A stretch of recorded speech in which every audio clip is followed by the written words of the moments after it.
पूछा भी गया और आगे भी संभावनाएं बनी। नमस्ते दोस्तों, कैसे हैं आप सब। स्वागत है आप सभी का साधना आईएएस के इस ऑनलाइन कक्षा कार्यक्रम में, जिसे आप लोग मोबिसाला ऐप पर देख रहे हैं। दोस्तों, सबसे पहले तो ढेर सारी शुभकामनाएं जो लोग पीटी परीक्षा देकर के आए हैं। ऐसे क्षेत्र हैं जो सीमित हैं, सिलेबस के जो एरियाज हैं वो बहुत ही सीमित हैं। इसमें चाप के लिए कोई खतरा जैसी बात नहीं रहती। उपन्यास में 4 ही उपन्यास आईएएस मुख्य परीक्षा में हैं, गोदान, मैलांचल, महाभोज और दिव्या। दोस्तों, हम लोग गोदान को खूब पढ़ के जाते हैं और मैलांचल भी बहुत पहले से सिलेबस में है, इसलिए उसकी भी तैयारी कर लेते हैं।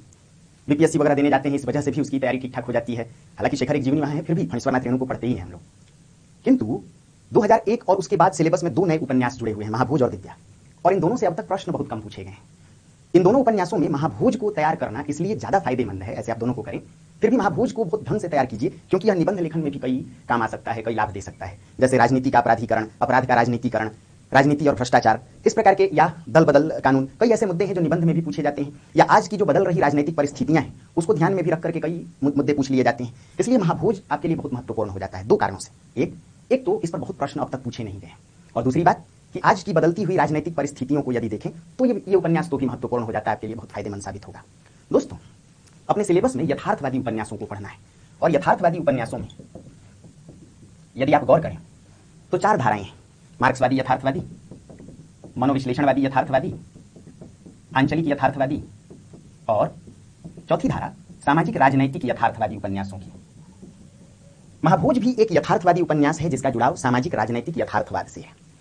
इस उपन्यास को मन्नू भंडारी ने 1979 में लिखा था, 1979 में। आप समझ सकते हैं कि यह जो समय है या इस उपन्यास का जो प्रकाशन वर्ष है वह कई प्रकार की राजनैतिक अस्थिरता से या राजनैतिक गतिविधियों से जुड़ा हुआ है।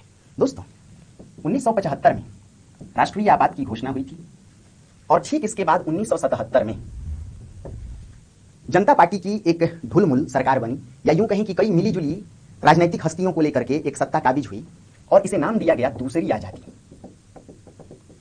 जाहिर सी बात है, पहली आजादी अंग्रेजों से और दूसरी आजादी कांग्रेसी सरकार से, संभवतः इसलिए ऐसा नाम पड़ा। आप यह भी कह सकते हैं कि संपूर्ण क्रांति का जो नारा गूंज रहा था उसका भी प्रभाव इस काल पर था। 1977 की जो सरकार बदली उस पर भी वो प्रभाव था। कुल मिलाकर राष्ट्रीय आपातकालीन परिस्थितियों को दर्शाने वाला ही यह उपन्यास है महाभोज। दोस्तों, मन्नू भंडारी आरंभ में व्यक्तिवादी लेखन से जुड़ी हुई थी।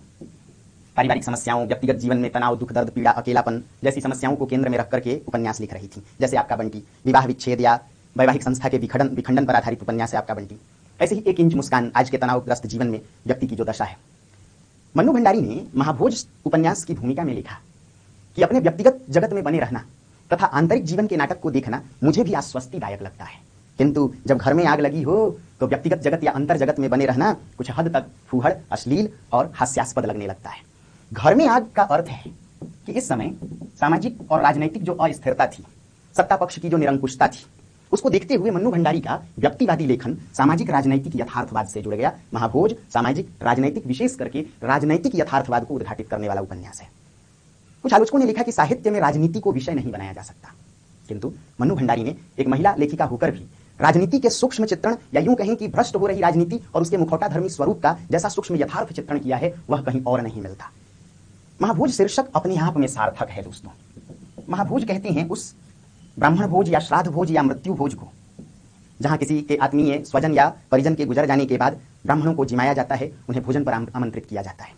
लोगों की आंखें निकल रही होती हैं, पूरा परिवार पीड़ा में, यातना में डूबा होता है, गुजर गए व्यक्ति की स्मृतियों में परिवार बिलख रहा होता है, किंतु समाज के महाब्राह्मण उस भोज का स्वाद लेने से परहेज नहीं करते। जिस प्रकार महाभोज एक श्राद्ध भोज है, आज की व्यवस्था में भी इसी प्रकार का महाभोज देखा जा सकता है। और आज के महाब्राह्मण कोई और नहीं, राजनेता, पुलिस अधिकारी, प्रशासनिक व्यवस्था, अपराधी और मीडिया, इन सबकी जो मिली भगत है उनसे आज के समाज के महाब्राह्मण तैयार होते हैं, और दलितों, शोषितों, पीड़ितों की मौत पर या उनकी संवेदनाओं को सहलाकर उनकी मौत पर अपने लिए राजनीतिक अवसरवाद तलाशने वाले आज के महाब्राह्मण हैं। कहा जा सकता है कि आज की व्यवस्था उनके लिए महाभोज की तरह है, अवसरवादी व्यवस्था है, और उसका लाभ लेने वाले, व्यवस्था का लाभ लेने वाले आज के महाब्राह्मण कोई और नहीं, राजनेता, पुलिस अधिकारी, प्रशासनिक अधिकारी, मीडिया जगत से जुड़े लोग और अपराधी वृत्ति के लोग हैं। इन सबकी साठगांठ से गरीबों, शोषितों, पीड़ितों का दमन और पुख्ता हो रहा है। उनकी मौत पर ये सभी मिलकर राजनीतिक दाव पेंच रच रहे हैं, शतरंजी चाल चल रहे हैं। महाभोज उपन्यास की कहानी राष्ट्रीय आपात के परिवेश को दर्शाती है, किंतु देखा जाए तो आज की राजनीति के लिए यह उपन्यास कहीं अधिक प्रासंगिक है। अभी हाल की कई घटनाएं जहां आप देख सकते हैं किसी गरीब, किसी शोषित, किसी पीड़ित की मौत को कैसे राजनीतिक रंग दिया जाता है, कैसे सत्ता पक्ष और विपक्ष अपने फायदे के लिए मौत के खेल को भी राजनीतिक रंग देने से दोनों पक्ष नहीं चूकते हैं। इस उपन्यास की कथा कुछ इसी ओर इशारा करती है। दोस्तों, राष्ट्रीय आपात को या आपातकालीन परिस्थितियों को दर्शाने के लिए महाभोज उपन्यास में कई डायलॉग हैं जिनको आप समझ सकते हैं। जैसे कुर्सी और इंसानियत में बैर है, कुर्सी के पाए इंसानियत के खाद पर ही अच्छी तरह पनपते हैं, यानी इंसानियत को मार दिया जाए तो सत्ता और राजनीति का जन्म होता है। जैसे कुछ और डायलॉग कि जिस देश में देवतुल्य राजनेताओं की परंपरा हो वहां राजनीति का ऐसा अधपतन। जैसे कुछ और पंक्तियों पर विचार कीजिए, जिस प्रकार एक पैनी निगाह वाले गणेरिये के डंडे तले लाखों हजारों भेड़ें रिरियाती मिमियाती हुई झुंड बनाकर चलने को विवश रहती हैं, उसी प्रकार आज देश की व्यवस्था है, राजनीतिक व्यवस्था है। जैसे इधर राजनीति में एक ऐसी मारक हवा बही जिसने बड़े बड़े नेताओं की रीढ़ को सरकाकर दुम में मिला दिया, जो अपने से ऊपर वालों के सामने केवल हिलती डुलती है। ढोल पीटने और दुहाई देने के लिए तो लोकतंत्र है, किंतु लोक बेमानी और तंत्र मुट्ठी भर लोगों की मनमानी बनकर रह गया है। जैसे पहले शराबियों की सरकार थी, अब पेशाबियों की सरकार है। आप समझ सकते हैं कि जब जनता पार्टी की सरकार आई तो उसमें कई नेता थे, जैसे मोरारजी देसाई, जैसे चौधरी चरण सिंह, वयोवृद्ध कृषक नेता थे, वयोवृद्ध कांग्रेसी मोरारजी देसाई थे, दो राष्ट्रवादी अटल और आडवाणी थे, उस समय के युवा तुर्क चंद्रशेखर थे, और तपे तपाए हरिजन नेता बाबू जगजीवन राम थे। देखा जाए तो एक सेक्युलर नेता भी थे, हेमवंती नंदन बहुगुणा। इन सभी नेताओं को मिला करके उस समय की एक ढुलमुल या यूं कहें कि मात्र 2.5 वर्षों तक चलने वाली एक सरकार गठित हुई, जिसका अस्तित्व तो बहुत दिनों तक नहीं रहा। लेकिन डायलॉग पर विचार कीजिए, पहले शराबियों की सरकार थी, अब पेशाबियों की सरकार। मोरारजी देसाई के विषय में यह माना गया कि स्वमूत्रपान किया करते थे पेशाबियों, और शराबी इंदिरा गांधी के विषय में कई प्रकार की भ्रांतियां रही हैं। दोस्तों, मन्नू भंडारी ने व्यवस्था विरोध का स्वर मुखर करते हुए, यानी उस समय की राजनीतिक व्यवस्था का विरोध करते हुए इस उपन्यास को लिखा। उपन्यास की जो कथा है वह राष्ट्रीय स्तर की नहीं है, या यूं कहें कि उपन्यास में जो राजनीति है वह बेशक राष्ट्रीय स्तर की नहीं है, वह किसी विधानसभा क्षेत्र से जुड़ी हुई राजनीति है। और यूं कहें कि विधानसभा में भी कोई उपचुनाव है, उसे लेकर के राजनीतिक सरगर्मियां तेज हैं, किंतु विधानसभा या उस क्षेत्रीय राजनीति के द्वारा ही मन्नू भंडारी जी ने राष्ट्र की चल रही या राष्ट्र में परिवर्तित हो रही राजनीतिक व्यवस्था के ताने बाने को कुछ इस प्रकार कसा है कि आपको समझते यह देर नहीं लगेगी कि राजनीति का अधपतन शुरू हो गया था। राजनीति में मुखौटाधर्मी चरित्र बढ़ते जा रहे थे, राजनीति में सड़ांध प्रवृत्तियां फैलती जा रही थी, धीरे धीरे राजनीति का अपराधीकरण हो रहा था, और उससे भी आगे अपराध का राजनीतिकरण भी शुरू था। देखा जाए तो इस उपन्यास के कथाक्रम की कुछ शुरुआत ऐसी होती है। सरोहा विधानसभा क्षेत्र है, किस प्रांत में है उपन्यासकार ने यह स्पष्ट संकेत नहीं दिया है, किंतु उत्तर भारत का कोई विधानसभा क्षेत्र है, जहां 1.5 महीने पश्चात एक उपचुनाव है। इस उपचुनाव को लेकर ही राजनीतिक मुहरें बिछाई जा रही हैं, शतरंजी चालें चली जा रही हैं। सत्ता पक्ष से जुड़े दा साहब जो मुख्यमंत्री हैं, और विपक्ष से जुड़े शुक्ल बाबू, लेकिन स्वरागम के कारण शुक्ल बाबू, इन दोनों के बीच राजनीति के गिरते चरित्र का ऐसा सूक्ष्म अंकन किया है मन्नू भंडारी ने कि उस यथार्थवादी चित्रण को देख करके आपको आज का भारत या आज लगभग 30-40 साल से जो राजनीतिक गिरावट आई है उसका एहसास मिलेगा। दोस्तों, सरोहा विधानसभा क्षेत्र में लगभग 35 से 40% आबादी जाट भूधरों की है। भूधर कहते हैं भूमिपतियों को, भूमि जो धारण करे, और जो शेष आबादी है वह हरिजनों की है, जो या तो बंधुआ मजदूर हैं या फिर भूमिहीन किसान हैं। जाट भूमिपतियों का सरगना जोरावर सिंह है, तथा हरिजनों की जनसंख्या में बीसू या विशेषर जैसे जागरूक और मानवतावादी पात्रों की चर्चा की गई है। भूमिहीन हरिजन या बंधुआ मजदूर हरिजन भूमिपतियों भूधरों के खेतों में काम करते हैं, किंतु उन्हें उचित मजदूरी नहीं मिलती। इस अनुचित मजदूरी को लेकर या कम मजदूरी के मुद्दे को लेकर बीसू विशेषर हरिजनों को जागरूक करना चाहता है, और इसलिए हरिजन उचित मजदूरी की मांग को लेकर के हड़ताल कर देते हैं, खेतों में काम बंद कर देते हैं। इस बात से नाराज जोरावर हरिजनों की बस्तियों में आग लगवा देता है।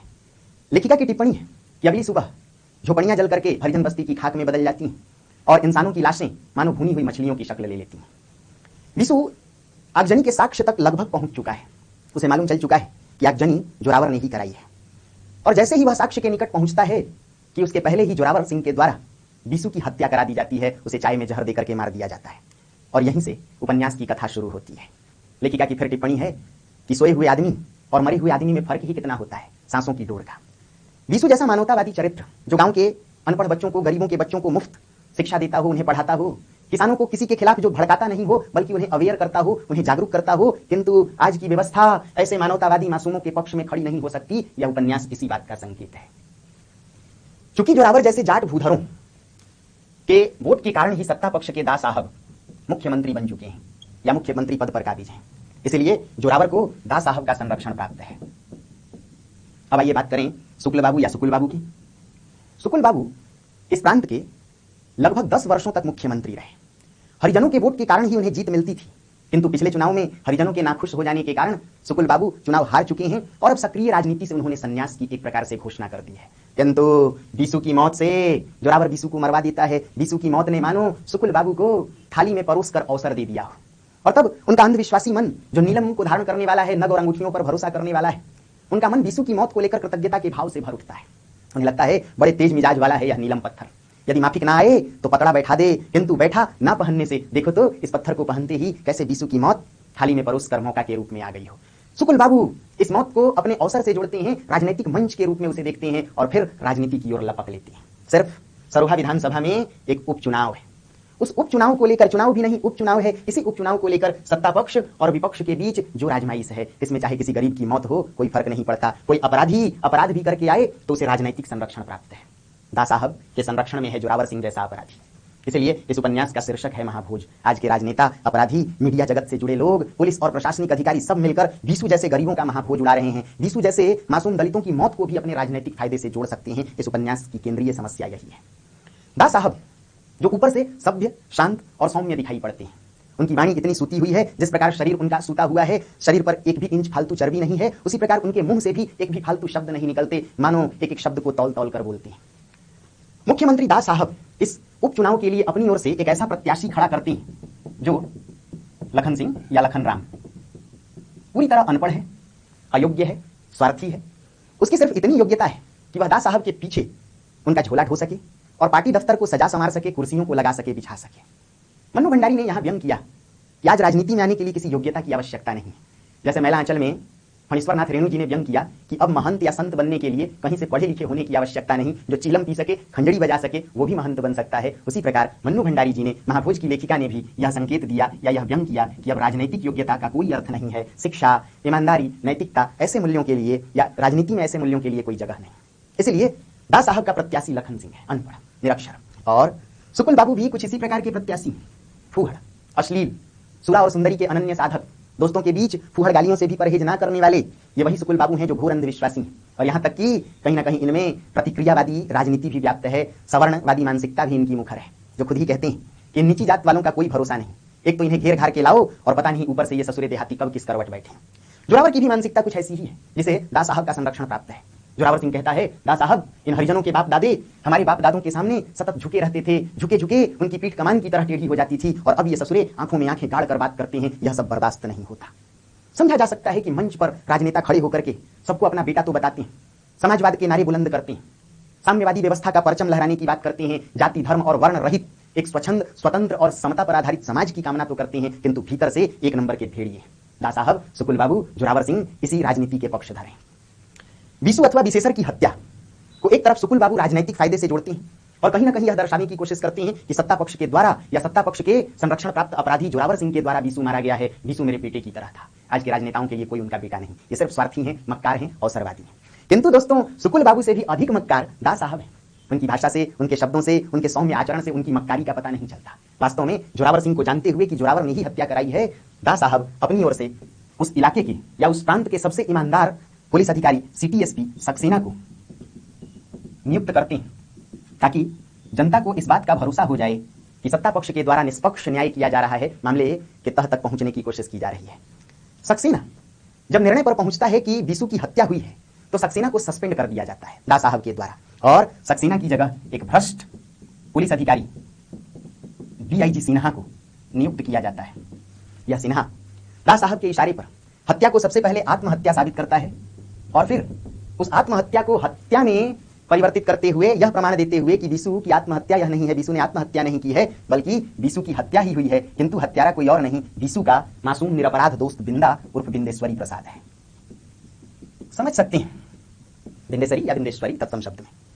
समझ सकते हैं कि आज की राजनीति का क्या मतलब है। दास साहब जो कहते हैं कि मेरे लिए राजनीति धर्म नीति है, यदि मेरे साथ इस पथ पर चलना है तो गीता का उपदेश गांठ बांध लो। लखन राम को या लखन सिंह को कहते हैं मेरे लिए राजनीति धर्म नीति है, यदि इस मार्ग पर चलना चाहते हो तो गीता को गांठ बांध लो, गीता का उपदेश, बस निष्ठा से कर्म करते जाओ, फल की चिंता छोड़ दो। किंतु दास साहब ने वास्तव में जिस धर्म नीति को अपनाया है, दास साहब की धर्म नीति दोस्तों अपराधियों को बचाना है और बेकसूरों को फांसी पर चढ़ाना है, इसलिए बिंदा को सजा होती है। दास साहब की जो धर्म नीति है, उनकी जो राजनीति है, वह सिटी एसपी सक्सेना जैसे ईमानदार अधिकारियों को सस्पेंड करने की है तथा भ्रष्ट पुलिस अधिकारी डीआईजी सिन्हा को प्रमोशन देने की है। इसलिए दास साहब की कृपा से भ्रष्ट पुलिस अधिकारी डीआईजी सिन्हा आईजी बनता है। दोस्तों, दास साहब के मंत्रिमंडल में कई ईमानदार नेता भी हैं। आज की राजनीति में भी देखें तो सड़े हुए घून के बीच कहीं एक आध जौ मिल जाता है, एक आध गेहूं है साबुत, यानी अच्छे ईमानदार कर्तव्यनिष्ठ नेता भी हैं। देखा जाए तो दास साहब के मंत्रिमंडल में भी एक ऐसे नेता हैं, शिक्षा मंत्री जनप्रिय नेता लोचन भैया उर्फ त्रिलोचन सिंह रावत उर्फ लोचन भैया, जो वाकई जनप्रिय हैं। दास साहब के कुकृत्य के खिलाफ हैं, प्रांत में बढ़ रही आपराधिक वृत्तियों के खिलाफ हैं लोचन भैया। इसलिए उन्होंने मंत्रिमंडल में या सदन में अविश्वास प्रस्ताव लाने का ठान लिया है। किंतु मन्नू भंडारी ने यह संकेत दिया कि जब पूरी व्यवस्था भ्रष्ट हो तो भला एक ईमानदार नेता या एक ईमानदार अधिकारी कर भी क्या सकता है। इसलिए जो नेता लोचन भैया को सपोर्ट कर रहे थे कि हम तुम्हारे साथ हैं अविश्वास लाने में, उन्हीं नेताओं को, मंत्रियों को दास साहब खरीद लेते हैं और लोचन भैया मंत्रिमंडल से बर्खास्त कर दिए जाते हैं। दल बदल की राजनीति, खरीद फरोख्त की राजनीति आज किस कदर हावी है, यह उपन्यास इस व्यंग से भी भरा है कि किस प्रकार चौधरी, बापट, मेहता और राव जैसे मंत्री अनैतिक हैं, धनलोलुप हैं, भ्रष्ट हैं, जो लोचन भैया के अविश्वास प्रस्ताव का साथ नहीं देते और दास साहब के हाथों बिक जाते हैं। दोस्तों, दास साहब का कथन है कि पुलिस वालों को और अखबार वालों को तो स्वतंत्र रहना ही चाहिए, परंतु उनके भीतर की जो मक्कार वृत्ति है या जो उनकी मुखौटा धर्मी राजनीति है, जो ऊपर से एक शांत, एक ईमानदार नेता की छवि ओढ़े हुए हैं, भीतर से दास साहब उतने ही मक्कार हैं। पुलिस अधिकारियों को अपना निष्पक्ष काम नहीं करने देते, इसीलिए सिटी एसपी सक्सेना बर्खास्त किए जाते हैं और सिन्हा को पदोन्नति मिलती है। समझ सकते हैं कि जिस व्यवस्था में ईमानदारी के लिए सस्पेंशन हो और बेईमानी के लिए प्रमोशन हो, उस पूरी व्यवस्था में महाभोज किस प्रकार का है, जहां पूरी की पूरी आम जनता ही मानो व्यवस्था के लिए भोज बनी हुई हो। दास साहब के विषय में आम जनता यह राय रखती है कि दास साहब बड़े ही ईमानदार छवि के नेता हैं। दास साहब खुद कहते हैं कि अखबार वालों का तो काम ही है लिखना, यही तो हमारे तुम्हारे कामों का आईना है। मेरा तो मानना है कि आईना को कभी धुंधला मत होने दो, उसमें अपनी छवि देखने का साहस हो।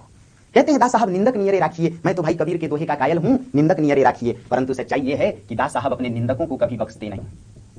दास साहब का पहला निंदक है सिटी एसपी सक्सेना, जिसे बर्खास्त कर देते हैं। दास साहब का दूसरा निंदक है बिंदा, जो बीसू का दोस्त है, उसे बिना किसी कसूर के, बिना किसी अपराध के जेल भेजवा देते हैं। और दास साहब का तीसरा निंदक है मंत्री के रूप में लोचन भैया। तो तीसरे निंदक लोचन भैया, दूसरे निंदक पर आए तो बिंदा और पहला निंदक सक्सेना जैसे ईमानदार एसपी। किंतु दास साहब इन निंदकों को बख्शते नहीं, छोड़ते नहीं।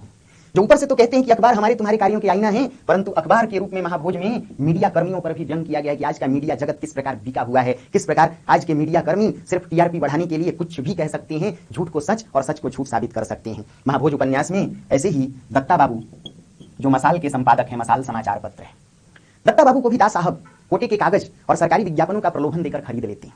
और दत्ता बाबू कह पड़ते हैं कि इस मसाल समाचार पत्र के माध्यम से इस देश में क्रांति जब आएगी तब आएगी, और पता नहीं कभी आएगी भी कि नहीं, परंतु मेरे जीवन में यानी संपादक के जीवन में यह क्रांति आ गई है, अर्थात राजनैतिक संरक्षण प्राप्त हो चुका है।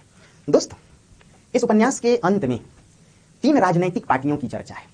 पहली पार्टी डीआईजी से आईजी बने सिन्हा के आवास पर, दूसरी पार्टी जोरावर सिंह के चौपाल में, तीसरी पार्टी कहें दत्ता बाबू के मसाल दफ्तर में, और एक और पार्टी आयोजित है सुकुल बाबू के पार्टी दफ्तर में, क्योंकि विपक्ष में रहकर उन्हें भी लगता है कि उन्होंने आज तक प्रांत के इतिहास में इतनी बड़ी रैली किसी नेता ने नहीं की जितनी बड़ी रैली उनकी रही है।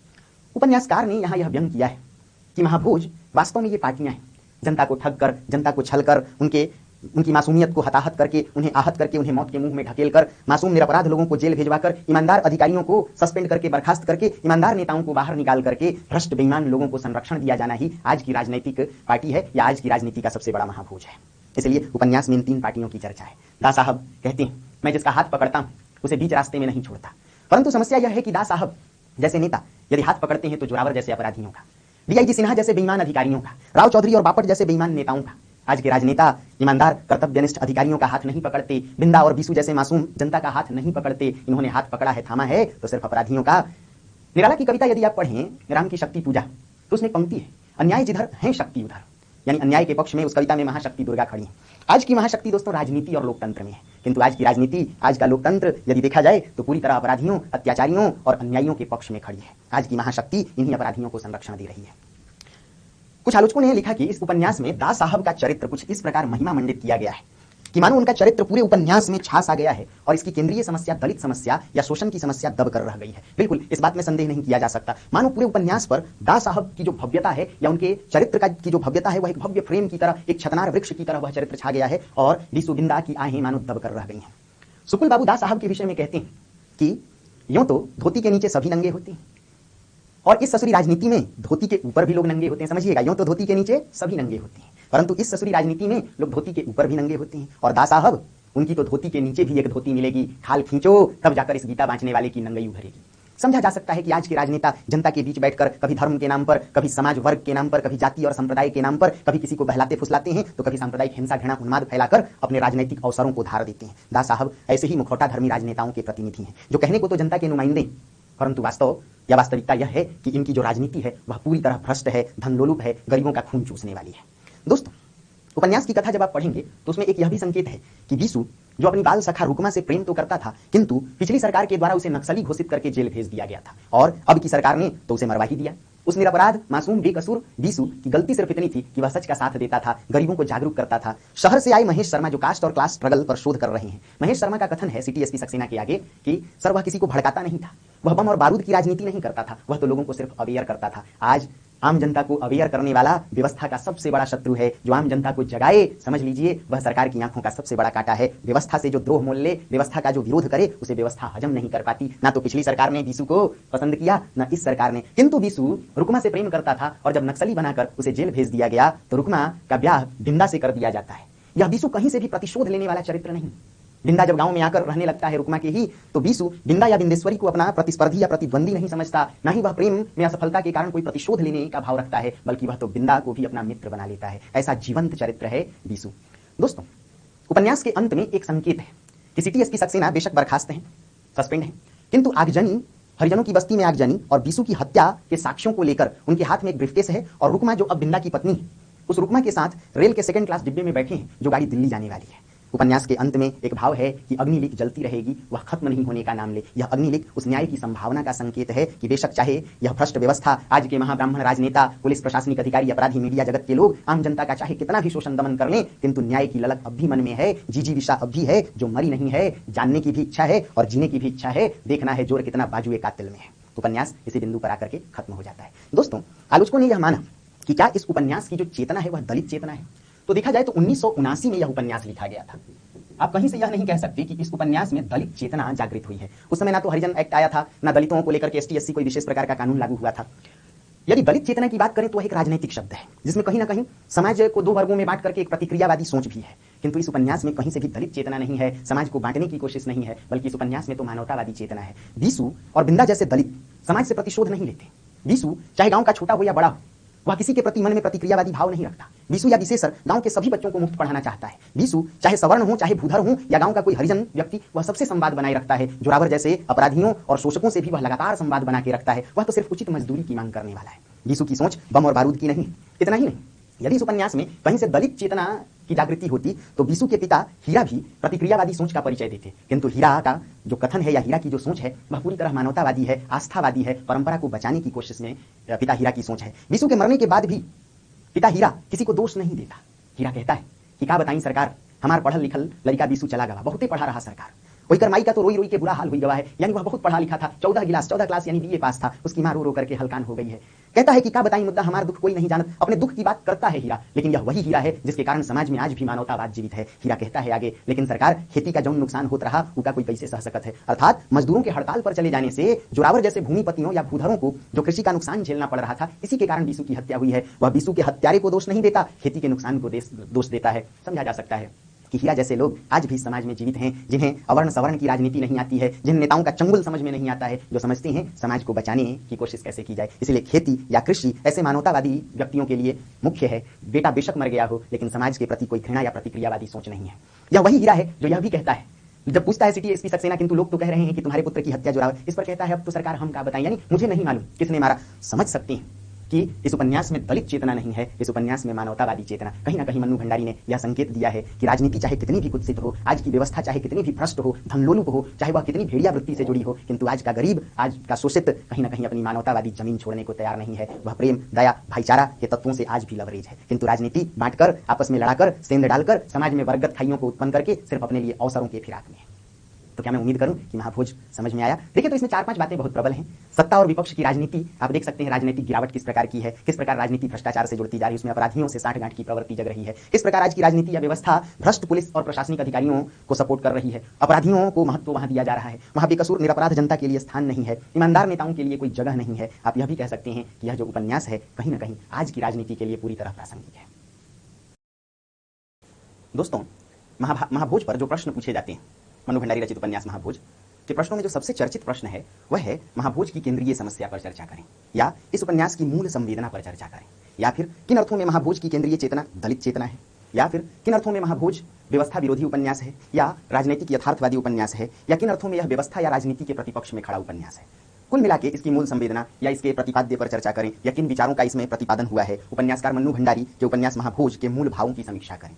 यह सबसे चर्चित प्रश्न रहेगा। इस प्रश्न के उत्तर के लिए आप 6-7 भागों की चर्चा करें। भाग 1 में यह दर्शाएं कि उपन्यासकार मन्नू भंडारी का व्यक्तिवादी लेखन इस उपन्यास में राजनैतिक यथार्थवाद में परिवर्तित दिखाई पड़ता है। प्रेमचंदोत्तर यथार्थवादी उपन्यासों की धारा में मन्नू भंडारी के इस उपन्यास महाभोज को भी रखा जाता है। स्वयं मन्नू भंडारी ने महाभोज उपन्यास की भूमिका में लिखा था कि अपने व्यक्तिगत जगत की चर्चा करना, अपने अंतर जगत में बने रहना मुझे भी आश्वस्तिदायक और सुखद लगता है, किंतु घर में जब आग लगी हो तो अपने अंतर जगत में बने रहना यानी व्यक्तिवादी लेखन करना कुछ हद तक हास्यास्पद, फूहड़ और अश्लील लगने लगता है। अर्थात मन्नू भंडारी ने घर की आग यानी समाज की आग, राजनीति के सड़ांध, व्यवस्था के मूल्यों में आई गिरावट आदि को दर्शाने के लिए इस उपन्यास को लिखा। यह उपन्यास विशुद्ध रूप से यथार्थवादी उपन्यास है, जिसके मूल में आज की व्यवस्था या आज की राजनीति में आई गिरावट, आज की मुखौटा धर्मी राजनीति को दर्शाना है। तो भाग 1 जरूर इस रूप में चर्चा करें। दोस्तों, भाग 2 में महाभोज शीर्षक की सार्थकता पर चर्चा करें। क्यों यह शीर्षक चुना गया? महाभोज का शाब्दिक अर्थ श्राद्ध भोज या मृत्यु भोज से रहा है। जिस प्रकार श्राद्ध या मृत्यु भोज में समाज के महाब्राह्मण महापात्र ब्राह्मण को कहते हैं, जिस प्रकार मृत्यु भोज या श्राद्ध भोज में बिना किसी की बेबसी, बिना किसी की लाचारगी की परवाह किए समाज के महाब्राह्मण भोज या दावत उड़ाने में परहेज नहीं करते, उसी प्रकार आज के जो महाब्राह्मण हैं उन्हें आप आज के राजनेता, पुलिस और प्रशासनिक अधिकारी यानी ब्यूरोक्रेट्स, नौकरशाह, आज के अपराधी, आज के मीडिया कर्मी यानी पुलिस, प्रशासनिक अधिकारी, राजनेता, अपराधी और मीडिया जगत, ये सभी मिलकर के समाज के महाब्राह्मण का कार्य कर रहे हैं। ये किसी दलित, किसी जन सामान्य, किसी मासूम की मौत को भी राजनीतिक रंग देने से बाज नहीं आते, किसी की मौत को भी अपने राजनीतिक फायदे के लिए इस्तेमाल करते हैं। इस उपन्यास में विशु जैसे दलित की मौत को किस प्रकार राजनीतिक रंग दिया जाता है। सत्ता पक्ष हो या विपक्ष, दोनों की राजनीति विशु को अपना बेटा तो मानती है, किंतु वास्तव में उस राजनीति का एक ही उद्देश्य है, अपने अवसर की राजनीति करना, अपने लिए वोट बैंक अर्जित करना। विशु और बिंदा जैसे लोग शोषण की चक्की में पीसे जाते हैं, उन्हें राजनीतिक हत्या का शिकार, उनकी हत्या कर दी जाती है ताकि राजनीतिक फायदे का लाभ लिया जा सके। और इतना ही नहीं, अपराधी जोरावर जैसे लोगों को आज की राजनीति संरक्षण दे रही है। इसका मतलब अपराधियों को जिस व्यवस्था में संरक्षण मिले और मासूम जनता कटघरे में खड़ी हो, यही इस उपन्यास का केंद्रीय भाव है। दोस्तों, उपन्यास का जब भाग 3 लिखें तो यह दर्शाएं कि उपन्यास 1979 में लिखा गया, अर्थात कहीं ना कहीं इसकी जो राजनीति है वो राष्ट्रीय आपात को उद्घाटित करती है।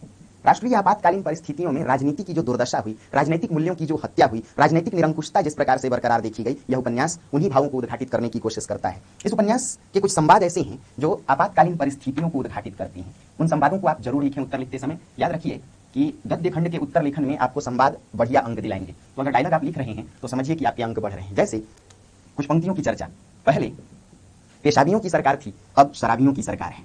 जैसे इधर राजनीति में एक ऐसी मारक हवा बही, दूसरा डायलॉग, इधर राजनीति में एक ऐसी मारक हवा बही जिसने बड़े बड़े नेताओं की रीढ़ को सरकाकर दुम में मिला दिया।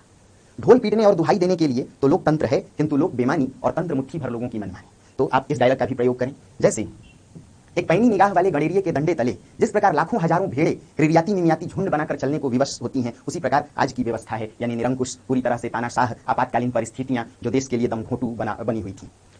जैसे कुर्सी और इंसानियत में बैर है, इस डायलॉग का भी प्रयोग करें। कुर्सी के पाए इंसानियत की खाद पर ही अच्छी तरह पनपते हैं। या फिर सुकुल बाबू का डायलॉग कि यूं तो धोती के नीचे सभी नंगे होते हैं, और इस ससुरी राजनीति में तो लोग धोती के ऊपर भी नंगे होते हैं। समझिए कि राजनीति ने लोगों के इंसानियत को मार करके उन्हें पूरी तरह से नंगई पर उतार दिया है। लोग पूरी तरह लंपट होते जा रहे हैं। आज के राजनेता किस प्रकार लंपट, धूर्त और मक्कार होते जा रहे हैं, यह उपन्यास इसी मूल भाव को उद्घाटित करता है। तो शुक्ल बाबू का डायलॉग कि यूं तो धोती के नीचे सभी नंगे होते हैं और इस ससुरी राजनीति में लोग धोती के ऊपर भी नंगे होते हैं, परंतु दा साहब उनकी तो धोती के नीचे भी एक धोती निकलेगी। खाल खींचो तब जाकर इस गीता बांचने वाले की नंगई उभर कर आएगी। तो भाग 3 में राष्ट्रीय आपातकालीन परिस्थितियों को केंद्र में रखकर लिखा गया उपन्यास है, इसे दर्शाने की कोशिश करें। दोस्तों, भाग 4 की जब चर्चा करें तो दर्शाएं कि हालांकि 1979 में लिखा गया उपन्यास है जिसमें अपराध के राजनीतिकरण और राजनीति के अपराधीकरण के स्पष्ट भाव है। आपातकालीन परिस्थितियों को केंद्र में लिखा गया यह उपन्यास राष्ट्रीय राजनीति को न दर्शा करके प्रांतीय राजनीति से जुड़ा हुआ है कि किस प्रकार सरोहा विधानसभा क्षेत्र, जहां एक उपचुनाव है और उस उपचुनाव के लिए ही राजनीति किस प्रकार शतरंजी चालें बिछाती है, किस प्रकार राजनीतिक मोहरे चले जाते हैं, जहां मासूमों की हत्या की भी कोई परवाह नहीं है, हत्या को आत्महत्या साबित करने में सरकार लगी है, और दूसरी तरफ विपक्ष है जो कभी बिशु जैसे या बिंदा जैसे मासूमों का पक्षधर नहीं रहा, किंतु मौत के पश्चात शुक्ल बाबू जैसे विपक्षी नेता भी फिर से राजनीति में सक्रियता दर्शाने लगते हैं। यानी आज के राजनेता इस फिराक में रहते हैं कि कब उन्हें अवसर मिले और वह दबोच लें, इस अवसर का लाभ लें, जनता को छलें। सरकारी तंत्र, सरकारी महकमे, अपराधी मीडिया को मिलाकर आपसी सांठगांठ से सिर्फ आज की व्यवस्था दलितों का शोषण कर रही है। यह कहा जाए कि जन मासूम या जन मासूमियत ही शोषण का शिकार है तो यह गलत नहीं होगा, चाहे वह किसी जाति का हो। आम आदमी राजनीति के द्वारा छला जा रहा है, यही इस उपन्यास के केंद्र में है। दोस्तों, भाग 4 के पश्चात भाग 5 में दर्शाएं कि किस प्रकार राजनीति चाहे सत्ता पक्ष की हो चाहे विपक्ष की हो, वह समाज के लिए स्वास्थ्यकर नहीं है। किस प्रकार आज की राजनीति में मुखौटा धर्मी चरित्र दिखाई पड़ रहे हैं, जनता से उनका लेना देना कुछ नहीं है। आज के राजनेता किस प्रकार असभ्य हैं, फूहड़ हैं, यदि कहीं मीठी बोली बोलते भी हैं तो उनके भीतर कहीं ना कहीं एक कपट कुठारी बैठी हुई है। चाहे भाग 5 में दिखाएं कि चाहे सत्ता पक्ष के दा साहब हों चाहे विपक्ष के सुकुल बाबू, इन दोनों की राजनीति पूरी तरह अवसरवादी है। आज राजनीतिक योग्यता सिर्फ इतनी है कि व्यक्ति चाहे कितना भी बड़ा अपराधी हो, निरक्षर हो, लंपट हो, मक्कार हो, वह राजनीतिक ओहदों पर बैठ करके समाज सेवा के नाम पर वास्तव में एक भ्रष्ट नेता का हम चयन कर रहे हैं। समाज को वह लूट रहा है, समाज को वह छल रहा है। दा साहब अपनी ओर से एक ऐसे प्रत्याशी को खड़ा करते हैं, लखन राम या लखन सिंह, जो पार्टी दफ्तर की कुर्सियों को सिर्फ ठीक करना जानता है, या फिर दा साहब के पीछे झोला ढोने में माहिर है। बस उसकी इतनी ही योग्यता है, फिर भी सत्ता अपनी मुट्ठी में रहे, इसके लिए दा साहब अपने व्यक्ति को प्रत्याशी बनाना चाहते हैं। और दूसरी तरफ सुकुल बाबू हैं, जिन्होंने हरिजनों का वोट पाकर के पिछले 10 वर्षों तक शासन किया, किंतु अब हरिजनों का वोट ना मिल पाने से ही हार गए और उनके मन में उन्हीं हरिजनों के प्रति कोई सहानुभूति नहीं बल्कि घृणा है। वो कहते भी हैं कोई भरोसा नहीं नीची जात वालों का, एक तो घेर घार करके लाओ और ऊपर से पता नहीं ये देहाती कब किस करवट बैठे। समझा जा सकता है कि भाग 5 में आप राजनीति के स्वरूप को उद्घाटित कर रहे हैं और दर्शा रहे हैं कि किस प्रकार राजनीति चाहे पक्ष की हो या विपक्ष की, दोनों का उद्देश्य सिर्फ स्वार्थ पूर्ति है, ना कि जनसेवा है। तो भाग 5 में इस बात की चर्चा करें।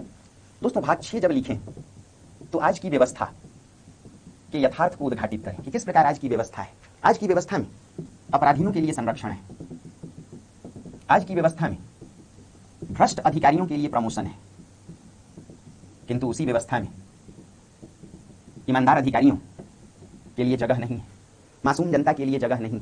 तभी तो सत्ता पक्ष के दा साहब जोरावर जैसे अपराधी, जिसने बीसू या विशेषर की हत्या कराई है, जोरावर जैसे अपराधी को साफ साफ बचा लेते हैं और बीसू की हत्या के जुर्म में निरपराध मासूम बिंदा को फंसा देते हैं। आज की व्यवस्था में भ्रष्ट अधिकारी डीआईजी सिन्हा के लिए तो प्रमोशन या प्रोन्नति है, किंतु सिटी एसपी सक्सेना के लिए जगह नहीं है। उसकी ईमानदारी के लिए उसे सस्पेंशन मिलता है, जबकि भ्रष्ट अधिकारी डीआईजी सिन्हा की बेईमानी के लिए, उसके भ्रष्टाचार के लिए उसे प्रमोशन। इतना ही नहीं, आज की व्यवस्था ईमानदार नेताओं को भी हजम नहीं कर पाती और इसका प्रमाण है कि लोचन भैया जैसे ईमानदार नेता के लिए भी राजनीति में जगह नहीं है, उसे भी मंत्रिमंडल से बर्खास्त कर दिया जाता है। तो दोस्तों, भाग 6 में आज की व्यवस्था, उसके सच को उद्घाटित करने की कोशिश करें। भाग 7 की जब चर्चा करें तो यह दर्शाएं कि किस प्रकार इस उपन्यास का नाम महाभोज उपन्यास के अंत में सार्थक दिखाई पड़ता है। उपन्यास के अंत में कई पार्टियों का आयोजन किया गया है। भाग 7 में दर्शाएं कि महाभोज की सार्थकता उपन्यास के अंत में दिखाई पड़ती है, जहां अलग अलग कई पार्टियां आयोजित हैं। एक पार्टी जोरावर की चौपाल में, एक पार्टी सुकुल बाबू के पार्टी दफ्तर में, एक पार्टी दत्ता बाबू के मसाल दफ्तर में, और डीआईजी सिन्हा के आवास पर भी ऐसी ही पार्टी है। ये पार्टियां आयोजित की जा रही हैं, ये महाभोज आयोजित किए जा रहे हैं यह दिखाने के लिए कि किस प्रकार व्यवस्था में बेईमानों के लिए ही जगह है, भ्रष्टाचारियों के लिए ही जगह है, अपराधियों के लिए ही संरक्षण है। इसलिए डीआईजी सिन्हा जो एक भ्रष्ट अधिकारी है, उसने निरपराध बिंदा को फंसाया है और अपराधी जोरावर को बचाने में दास साहब की मदद किया है। इसलिए प्रमोशन पाकर डीआईजी से आईजी सिन्हा बनता है। उसके आवास पर एक पार्टी आयोजित है, एक महाभोज। शहर के संभ्रांत लोग जुटे हुए हैं, क्रीम ऑफ द टाउन जुटा हुआ है, लेकिन किसी को इस बात की परवाह नहीं कि मिसेस सिन्हा के गले में कीमती हीरों का हार कहां से आया। इस पार्टी में महंगी शराबों की व्यवस्था कहां से हुई। सब लोग गोल बनाकर सिर्फ एक दूसरे से बातचीत में लगे हैं। कहीं ना कहीं उपन्यास इस बात की ओर भी इशारा करता है कि आज का मध्यम वर्गीय बौद्धिक वर्ग या आज की मध्यम वर्गीय बौद्धिक जनता सिर्फ बौद्धिक जुगाली करती है, उसके पास तर्क जाल तो है किंतु वह निष्क्रिय है। उपन्यास के आरंभ में ही जब हरिजन बस्ती में आग लगाई जाती है तो अखबार पढ़ने वाले बौद्धिक लोग पन्ना पलटते हैं, पढ़ते हैं, ओह सिंपली हॉरिबल, सिंपली टेरिबल, मुंह से आवाज निकलती है और अखबार का पन्ना पलट जाता है, अखबार बासी के ढेर में चला जाता है और समस्या भी मानो बासी हो जाती है। यह मध्यम वर्ग सिर्फ बौद्धिक तर्क जाल बुनता है, शब्द जाल बुनता है, वास्तव में यह सक्रिय नहीं है। उसी प्रकार डीआईजी सिन्हा के आवास पर भी क्रीम ऑफ द टाउन जुटा हुआ है, बौद्धिक वर्ग का हुजूम आया है, लेकिन किसी को इस बात की परवाह नहीं है। जोरावर की चौपाल में भी यह पार्टी है ताकि जोरावर बचाया जा सका है। जोरावर जिसने हत्या कराई है, हरिजनों की बस्ती में आगजनी भी जोरावर कराता है और बीसू या विशेषर को भी वही मरवाता है, लेकिन उसे सत्ता पक्ष के द्वारा बचा लिया जाता है। अपने बच जाने की खुशी में उसके यहाँ भी एक पार्टी है। सुकुल बाबू को लगता है कि प्रांत की अब तक सबसे बड़ी रैली या राजनीतिक इतिहास में इतनी बड़ी रैली अब तक आयोजित नहीं हुई थी जितनी बड़ी रैली उनकी रही है। इस खुशी में उनके यहाँ पार्टी है। उन्हें लगता है कि फिर से उन्हें राजनीतिक अवसर मिलने वाला है, सत्ता उनके हाथ में आने वाली है। इसलिए उपन्यास के आरंभ में ही सोचते हैं कि लगता है कि बिशु की मौत ने थाली में परोसकर अवसर के रूप में दे दिया हो। और तब ज्योतिष पर विश्वास करने वाले सुकुल बाबू कहते हैं, देखो बड़े ही तेज मिजाज वाला है यह नीलम पत्थर, पहनते ही देखो कैसा रंग लाया। समझ सकते हैं दत्ता बाबू जो मसाल के संपादक हैं, आज के मीडिया जगत पर भी प्रहार करने वाला उपन्यास है। कह सकते हैं कि यह उपन्यास आज भी प्रासंगिक है। बिल्कुल आज की व्यवस्था और कुछ इसी प्रकार विद्रूप होती जा रही है। दत्ता साहब के मसाल दफ्तर में, मसाल पत्र का नाम है, उनके दफ्तर में भी एक पार्टी आयोजित है। मुझे भी लगता है कि उन्होंने भी दाव पेच को जीत लिया है, क्योंकि सत्ता पक्ष के द्वारा उन्हें सरकारी कोटे का कागज मिल जाता है, सरकारी विज्ञापनों का उन्हें ठेका मिल जाता है। इसलिए कहते हैं कि इस मसाल के माध्यम से इस देश में क्रांति जब आएगी तब आएगी, और पता नहीं कभी आएगी भी कि नहीं आएगी, किंतु मसाल के दफ्तर में और संपादक के जीवन में यह क्रांति आ गई है। तो भाग 7 में महाभोज को सार्थक बनाने वाले कुछ ऐसे प्रसंग हैं, उनकी चर्चा करें। भाग 8 में दर्शाएं कि उपन्यास का अंत सेकंड क्लास के डब्बे में सिटी एसपी सक्सेना का साक्ष्यों से भरा ब्रीफकेस लेकर के दिल्ली जाना, उसके साथ रुकमा है बिंदा की पत्नी, यह तय करता है कि न्याय की प्रक्रिया थमी नहीं है। चाहे व्यवस्था कितनी भी क्रूर हो, चाहे राजनीति किस कदर भी मुखौटा धर्मी क्यों न हो, किंतु आम आदमी, जन मासूम, जन सामान्य न्याय की प्रक्रिया में अभी भी लगा हुआ है। वह रुका नहीं है, थमा नहीं है। इसीलिए अग्निलिक एक मशाल की तरह जल रही है। उपन्यास का जो अंत कुछ ऐसा है। दोस्तों भाग 9 भी बना सकते हैं छोटा सा, जिसमें यह दर्शा सकते हैं कि यह उपन्यास आज भी प्रासंगिक है। आज की व्यवस्था भी बिल्कुल उपन्यास के मूल भावों की तरह विद्रूप है। आज भी अपराधियों को संरक्षण दिया जा रहा है। निराला ने अपनी कविता राम की शक्ति पूजा में लिखा, अन्याय जिधर है शक्ति उधर, कि जहां अन्याय है उधर ही महाशक्ति दुर्गा खड़ी है। महाशक्ति दुर्गा रावण के पक्ष में है और राम बेचारे बिफर पड़ते हैं, निराश हैं, रो पड़ते हैं। उन्हें लगता है कि अधर्मरत रावण, रावण अधर्मरत होकर भी हुआ अपना, मैं हुआ अपर, शक्ति का खेल समर यह शंकर शंकर। यह कैसी व्यवस्था है कि महाशक्ति या आज की राजनीति अपराधियों को तो संरक्षण देती है, अत्याचारियों को बचाती है, और जन सामान्य मासूम लोग कटघरे में खड़े कर दिए जाते हैं। ये कैसी व्यवस्था है और उसकी सड़ांध किस प्रकार की है, किस प्रकार मुखौटा धर्मी राजनीति है, जहां अपराधी जेल में बैठे, हत्यारे सीधे सत्ता को प्राप्त करते हैं, सत्ता के शीर्षस्थ पदों पर आसीन होते हैं। और ऐसे ही हमारे जनप्रतिनिधि बने हुए हैं जो हमें जाति धर्म के नाम पर, संप्रदाय के नाम पर लड़ाते हैं। हमें अवर्ण सवर्ण में बांटकर, हिंदू मुसलमान में बांटकर, दलित महादलित ओबीसी और जनरल में बांट करके पूरे समाज की आंख में धूल झोंकते हैं और वास्तव में अपने लिए वोट बैंक अर्जित करते हैं। जिस प्रकार आज की व्यवस्था, आज की राजनीति का एकमात्र उद्देश्य है वोट बैंक बढ़ाना, इस उपन्यास के केंद्र में भी कुछ ऐसे ही भाव है। किसी की परवाह नहीं, कोई मरता है तो मर जाए।